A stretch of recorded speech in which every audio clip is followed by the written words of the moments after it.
Lucky Stone is the name. I'm the guy that writes that column that's buried somewhere in the middle of your Examiner, called Night Beat. They call me Lucky for the same reason they call a fat man Slim. Because the best you can hope for on a job like this is chronic bronchitis, rings under your eyes, and the fact that you're awake when regular folk are asleep. Sometimes the worst happens to you. A story grabs your heart and shakes it until it hollers uncle. A corpse in the dark alley is the business at hand. In the big city, a dead man is a pretty impersonal thing. But this one I had a special interest in, because they wanted me to identify it.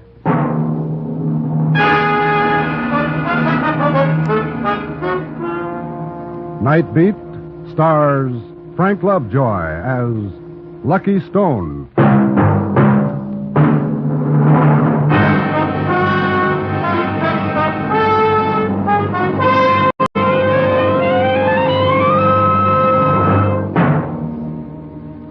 It was early morning when I walked into the county morgue. There was that same familiar ammonia smell stinging my nostrils, that gleaming tile, that cold, empty feeling you get. The way the morgue always swipes across your face like the tail end of a nightmare. The police lieutenant was waiting for me. He nodded for the attendant to pull back the white sheet. Well? Yes, that's him. That's Ted Carter. Okay, that does it. We had to get positive identification. You were the only one we could reach. Sorry I had to get you out of bed. Oh, that's all right. Guess that winds it up. Be seeing you. Thanks for the trouble. Now, wait a minute. Huh? What do you mean, be seeing you and thanks? What happens now? We go back and catch up on our sleep? I know you had a friendly interest in the kid, Lucky, but he got it the way all hoodlums eventually get it. He was going straight and you know it. You're getting sore about it. Who did it? Who killed him? Lucky, go into any book joint, any gin mill, look in any back alley, any flop house. Whoever you find there could have done it. Take your pick. Take my pick? Nobody talks. Nobody remembers anything. In my book, it's murder by person to persons unknown. Just like that? Just like that. Maybe for you it's that way, but not for me, Lieutenant. I've known that guy since we were kids. I was lucky and he wasn't. I talked him into going straight, and now he's dead for it. It's crazy to think that way, Lucky. Okay, it's crazy. Somebody didn't like the idea of his going straight. And if I don't find out who it is, I'm going to start having some lousy dreams, Lieutenant. And I'm a guy that likes to sleep sound.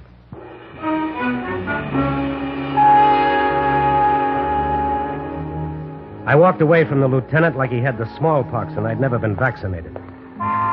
When I hit the street, it was raining. The sky was gray and there was a cold chill in the air. I waited for a cab thinking that for the first time I hated this city. I hated it because somewhere in that rain was Ted's killer. What was he doing now? Sleeping? Having his morning coffee? Waiting for the first editions to come out and see how well he'd done? You'd have to look hard to find anything about Ted. Page 6, ex-hoodlum found shot, period. When you're an ex-anything, that's a nice way of saying you're dead, brother, lie down. When a cab showed up, I went over to see Ted's girl, Joan. As soon as she opened the door, I knew she'd found out.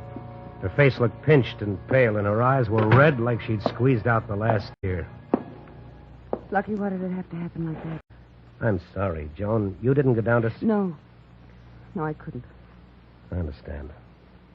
Who do you think did it? I don't know. He told me he was all through with the racket. Well, what was he doing? Who'd he been mixed up with? He never told me anything. I never asked him. I believed him when he told me he was going straight. I'm going to find out who killed him, Joan. Look, Lucky, you and Ted lived in different worlds. He wouldn't want you to get hurt because of him. This is for the police, Lucky. I'm sorry, the police aren't interested. Well, then why should you... Because he followed my advice and now he's dead. Now, who was the last guy he worked for, Joan? Who got sore when Ted decided to go straight? I don't know, Lucky. I don't know.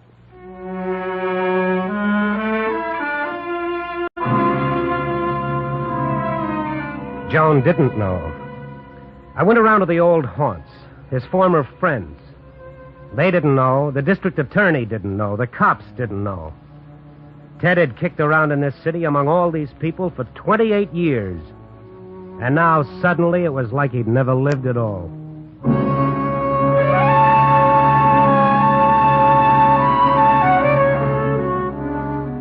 Then I remembered a little item from his old life. A little item with baby blue eyes and red hair.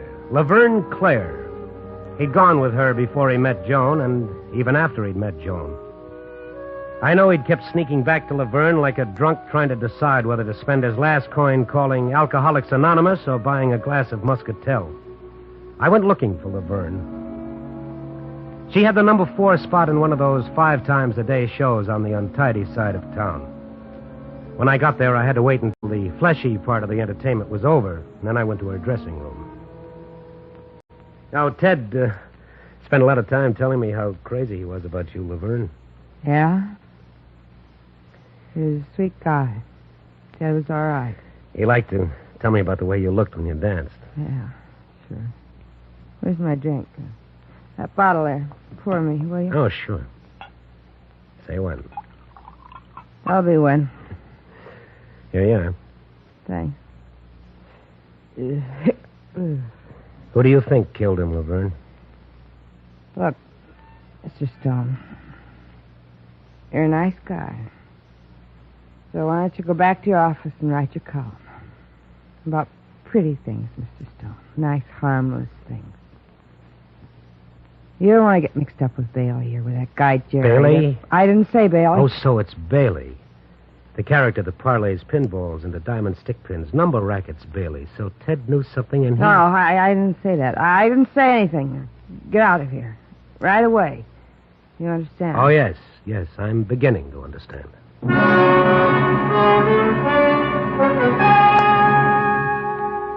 So I had myself a lead, George Bailey. Only it was like going fishing with the hope that you'll be lucky enough to catch a trout, and all of a sudden, look who's eating your worm. Moby Dick, the whale. Before I told anyone else, I thought I'd go back and see Joan. I think I know who killed him, Joan.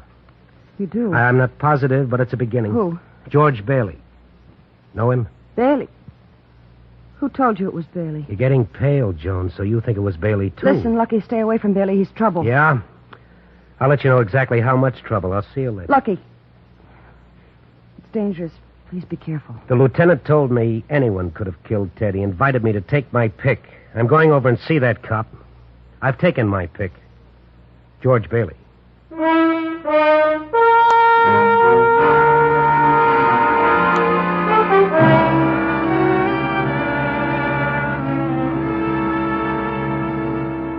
Lucky you surprised me.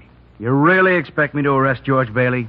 On what charge? He's mixed up with Ted's killing. You know it and I know it. Outside of this Laverne girl, I got nothing to go on. You have one shred of evidence pointing to Bailey? Arrest him on suspicion. Sweat it out of him. Now, wouldn't I look fine against Bailey's high-powered shyster lawyers, trying to make an arrest stick because some drunken dame shot her mouth off? Even then, she'd deny it if I put her up on the witness stand. So you don't want to touch Bailey? Look, get me one witness who saw them together. Find me one scrap of evidence, even circumstantial evidence. I'll arrest Bailey in a minute. You won't find anything. I know. I've tried. All you'll find is frightened people and blank walls. Bailey's had this town by the throat for 10 years. No, I'm sorry, Lucky. I can't help you.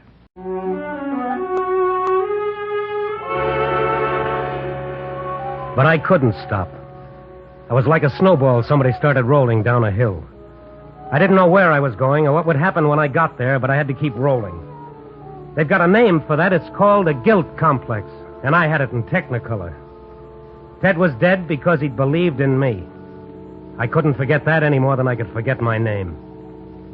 Then I remembered my column. Sure, why not? The little poems to the first robin, the jokes about the smog, the stories of the happy Winals that have to move over. I was going to work on Bailey in the only way I knew, and keep my fingers crossed that something would happen. What big-shot racketeer sends for his aspirin every time someone mentions the back alley murder of Ted Carter? When is the district attorney going to get wise and change the address of Mr. B from a downtown penthouse to an upstate death house?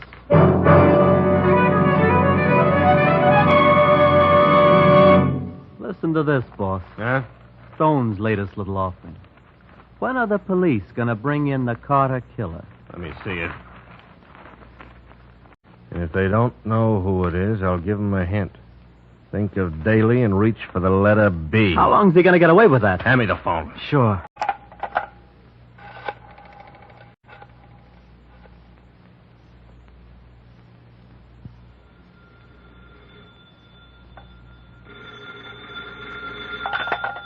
Hello. I want Lucky Stone. You got him. I'll say it only once, Mr. Stone. I don't like this kind of publicity. Oh, you must be Bailey. I'm asking you to lay off. Real polite like, huh? That's right. Real polite. Huh? What's the good word, Mr. Stone? The good word, I got a whole sack full. You get a copy of the Examiner first thing tomorrow, and you'll see him right under my byline. Now, listen, Stone. It'll be something like this. One of the local gendarmes going to knock on Mr. Bailey's door with a warrant for his arrest. Okay, he doesn't want a preview, so let him pay 7 cents.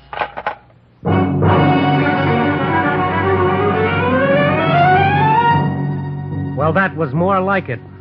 So Bailey was beginning to squirm. Well, on him it looked just fine. I worked late on the column that night, giving Bailey enough needles to sew a circus tent. I was feeling pretty good. That guilt complex about Ted Carter wasn't hurting quite so much.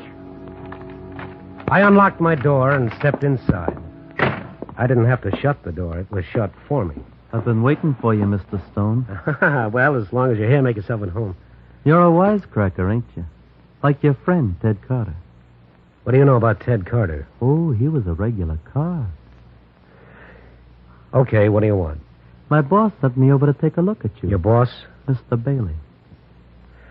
And you're little boy Blue, huh?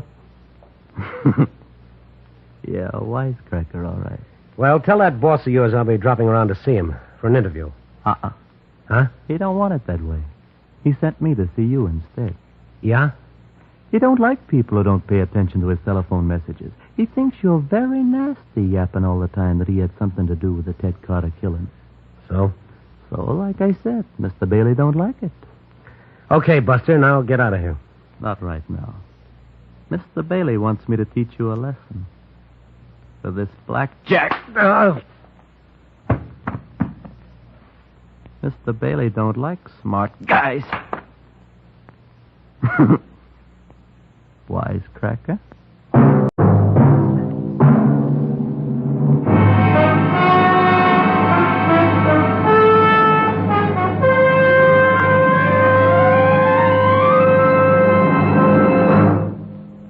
Night Beat stars Frank Lovejoy as Lucky Stone.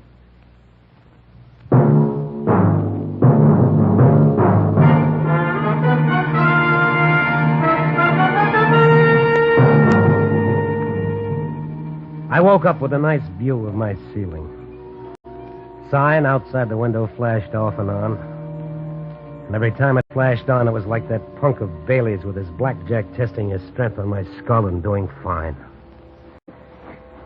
After a while, I crawled to my knees and worked my way over to the wall. And I climbed up the side of the dresser until I reached the phone.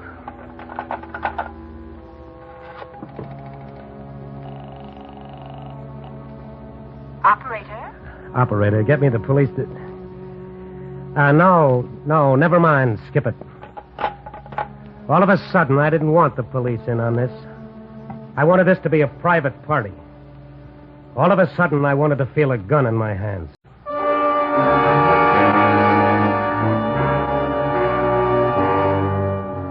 I washed up, changed clothes, and found a cab. It was 11:15 when I reached Joan's apartment. I had to knock a long time before she came to the door. She was rubbing the sleep out of her eyes. Lucky? Oh, come on in. Thanks, honey. What happened to you? Surprise party by the same people who surprised Ted. Wait, I'll get some bandages. No, that's not why I came. No? When Ted quit the rackets, what did he do with his gun? He asked me to keep it. He said then I'd know he was on the up and up. Why? I want Ted's gun. What are you going to do with it? Never mind. Just get me the gun. No, Lucky. You'll only get... The gun. It's in the bottom drawer of the dresser. I'll get it.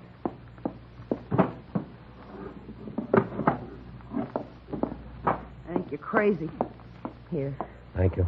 Where are you going? Wentworth Towers. Bailey has an office there. Lucky, you are crazy. You're walking right into a trap. They'll kill you like they killed Ted. Well, if I don't go, Jerry will be coming around again. You see, the way it's no good.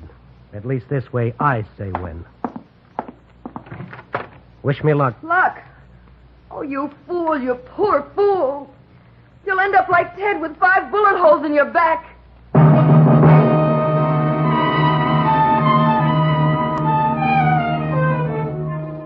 When I got to the Wentworth Towers, it was almost midnight. The streets were deserted. The only sounds were distant traffic. The front door was locked, and the only light in the lobby came from the night elevator. An old man sat inside the elevator, dozing. I pounded on the window. He reluctantly got to his feet and started walking toward me.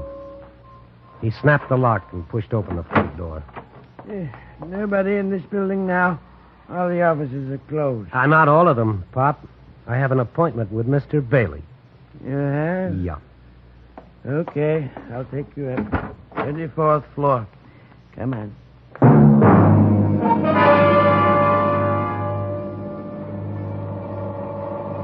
As the elevator rose, I dipped my hand in my coat pocket. The cold touch of the gun had the comforting sensation of a boy holding his father's hand.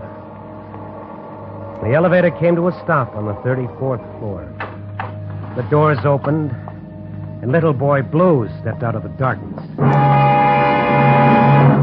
He had a gun, too, only his was in his fist.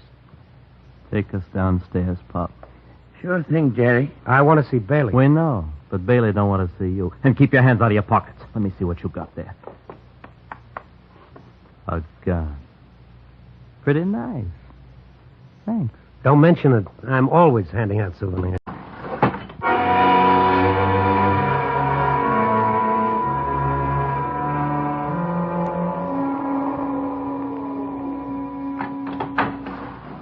You go out first, Pop, and open the street door. All right, Jerry, I'll get it open for you. Is everything all right, Pop? Is it all clear? Why don't you go out there and see? Here, I'll help you. Hey, what? I shoved the kid out. I pushed the lever that slammed the door shut and started the elevator going up. I could see little lights blink on the instrument panel as I passed each floor. Bailey was on the 34th floor, and I was getting closer. Closer. All of a sudden, the elevator stopped. I was stuck between the 11th and 12th floors. I didn't have to be a mastermind to figure out what had happened. Little boy Blue and the old man had gone to the basement and switched off the power on my elevator. They'd bring up one of the other elevators and come after me. I began to feel like an animal trapped in a cage. Then I noticed the little door on top of the elevator. I climbed up on the old man's stool. I pushed the door upward and grabbed the sides of the opening. And I started pulling myself out.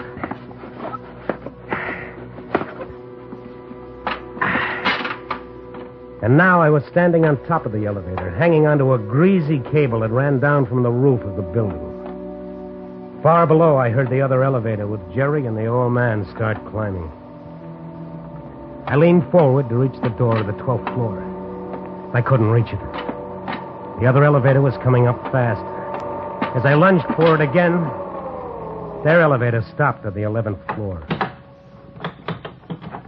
I was trapped good. But as long as I was between floors, they couldn't get to me either. Little boy Blue figured it that way, too. Well, how are we going to get his elevator down here so we can get at him? You wait here. I'll go down to the basement and get him down to the 11th with the emergency train. All right, but hurry.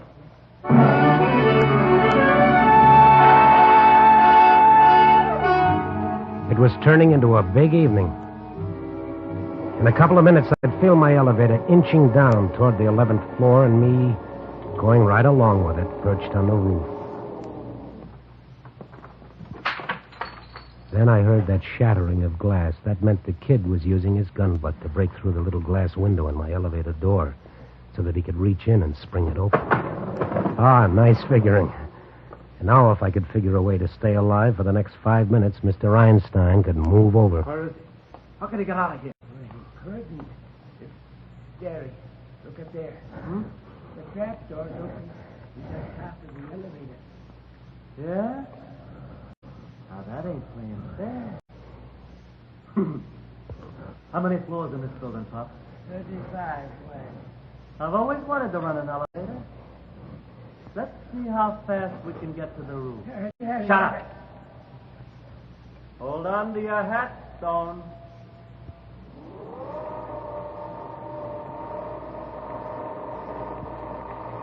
We were rising a mile a minute.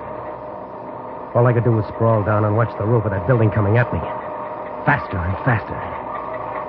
The top pulley singing around and around, louder and louder. The roof was rushing to meet me like we were lovers from way back. Faster and faster, almost to the top. Almost.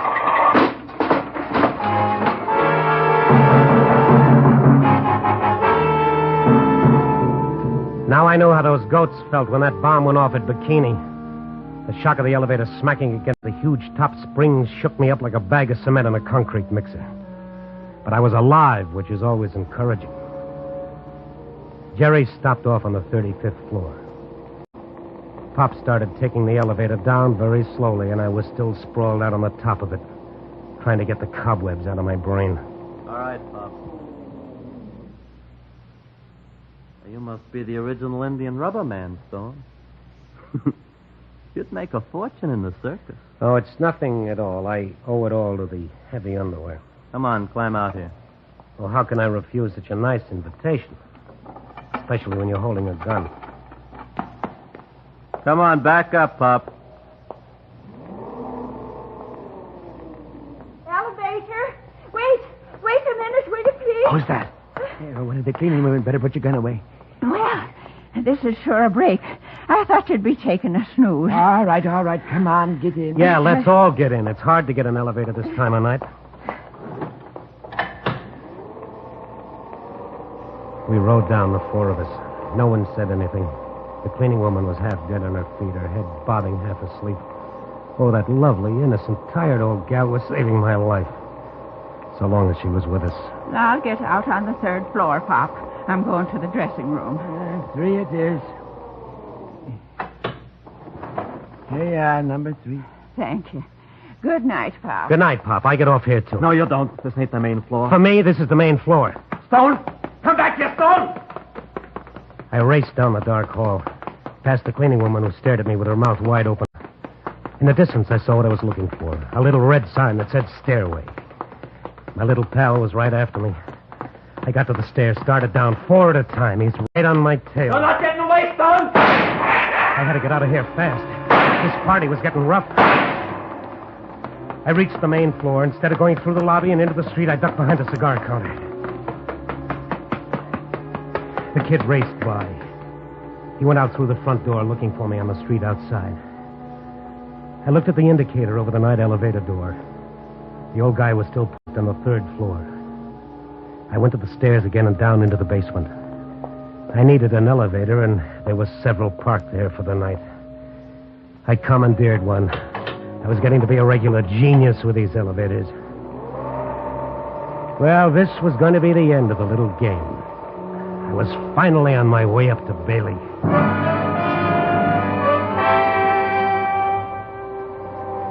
The 34th floor.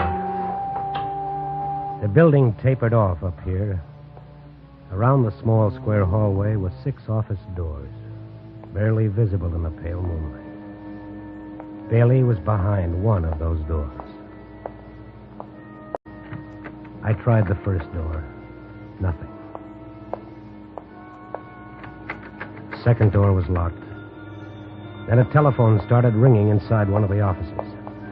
I hurried over to it. Locked. The transom was half open, but no light showed through. Then, as I was about to turn away, I heard... Hello? Jerry, where the devil are you? The lobby. You crazy fool. He's up here. Yeah, in the hall just outside the door. Get up here right away. Don't take any chances. As soon as your elevator door's open, kill him.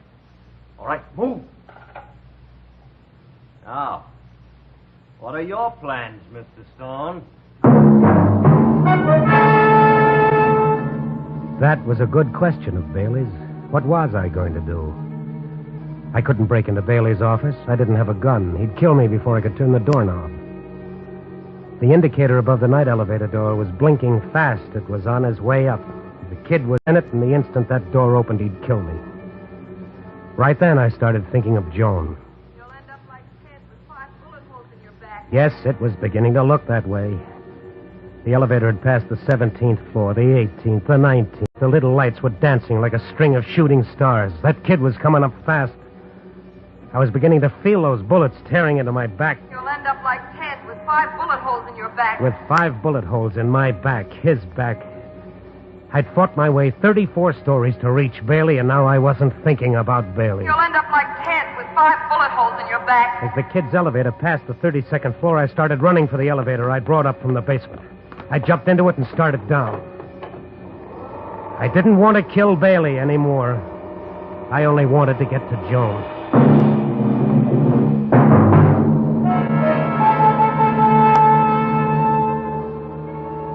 Joan was waiting for me when I got to her apartment. She wanted the whole story, everything that happened. When I'd finished, I watched her relax a little. Then you didn't kill Bailey. No, Joan, I didn't kill Bailey. Oh. Police siren. Sounds like it's stopping in front of the house. Yeah. They came here sooner than I expected. Sooner than you... Lucky you've been lying to me. You did kill him. They've come to arrest you. You lied. I haven't lied, Joan. They haven't come to arrest me. They've come to arrest you. Me? For the murder of Ted Carter. What are you talking about? I didn't... Oh, but you did. You said the wrong thing tonight when I went out to get Bailey. What do you mean? You said I'd end up like Ted with 5 bullet holes in my back. How would you know about that? It wasn't in any of the newspaper stories. You never went to the morgue. There was no way on earth you could have known unless you killed him. They're right with you. That's the police, Joan. Any more questions? Yes. Don't you know what it's like to love somebody? I was willing to do anything for him. Scrub his floor, wash his clothes, give him a good home, anything. But he always kept going back to Laverne. The way I loved him, do you think I could let any other woman in? All right, boys. All right, I'll let you in. I want you to know one thing, Joan. No matter what you thought, Ted really loved you. You see, Laverne represented his old world. But with you, he was going to have a new life. You'll remember that, will you? Okay, boys, she's all yours.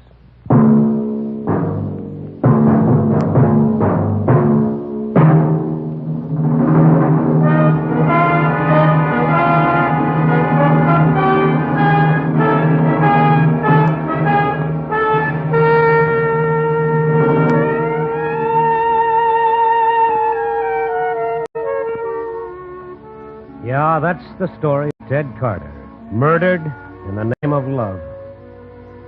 Okay, if that's what love does to you, I'll string along with Pinochle. I'm just feeling low tonight. Because murder is only a symptom of what we're suffering from. The disease is selfishness and jealousy and greed. Too many of us have decided that the golden rule may have been all right for Grandpa, but nowadays the fashionable thing is dog eat dog. But then I think, how can that be? How can any of us hurt or hate or even be indifferent to those around us when in this whole crazy world all any of us ever really have is each other? Well, that does it for tonight. I called Bailey, and I told him I'd made a mistake, but then he'd made him too, so it was a Mexican standoff. It's a nice job. You finish up, you yell for the copy boy, you grab for a second-hand sandwich and a tired cup of coffee, and then you start all over again. Because tomorrow you've got another night beat. You don't know where the story's coming from or where it's going to take you. But you know it's somewhere out there in the dark waiting for you. I'll tell you about it next week. Copy, boy.